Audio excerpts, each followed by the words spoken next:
Definitely আমরা পর্যায়ক্রমে আমাদের এই আটটির পাশে আমরা আশা করছি যে আমাদের অবকাঠামোগত কিছু সুযোগ সুবিধার অভাব রয়েছে অনেক জায়গাতে।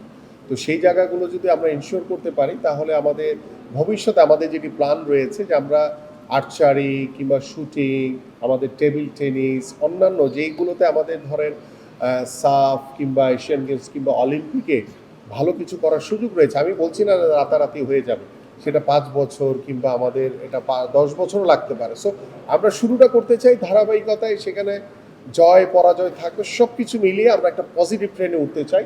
সেই পজিটিভ ট্রেনের মাধ্যমে ইনশাল্লাহ আমাদের স্পোর্টসের মাধ্যমে শুধু যে খেলোয়াড় বের করে আনবো বিষয়টা সেটা না, আমরা আমাদের সামাজিক যে নৈতিক যে অবক্ষয়গুলো রয়েছে সেখান থেকেও আমি আশা করি যে আমাদের স্পোর্টসের মাধ্যমে সেই অবক্ষয়গুলো দূর হবে। পাশাপাশি আমরা একটি সুস্থ জাতি গড়ে তুলতে পারবো, আমাদের সন্তানদেরকে ডিভাইসের হাত থেকে দূরে রাখতে পারবো কিছুটা হলেও। এবং সর্বোপরি আপনারা সবাই জানেন যে আমাদের আসলে দীর্ঘ 17 বছর ধরে দেখেছি যে মাদকের করাল গ্রাসে আমাদের যুব সমাজ যেভাবে ধ্বংসের পথে চলে গেছে। আমরা আশা করি যে খেলার মাঠে যদি কোনো যুবক কিংবা যুব নারীরা মাঠে আসে তাহলে তারা সেই মাদক থেকে ডেফিনেটলি দূরে থাকবে ইনশাআল্লাহ।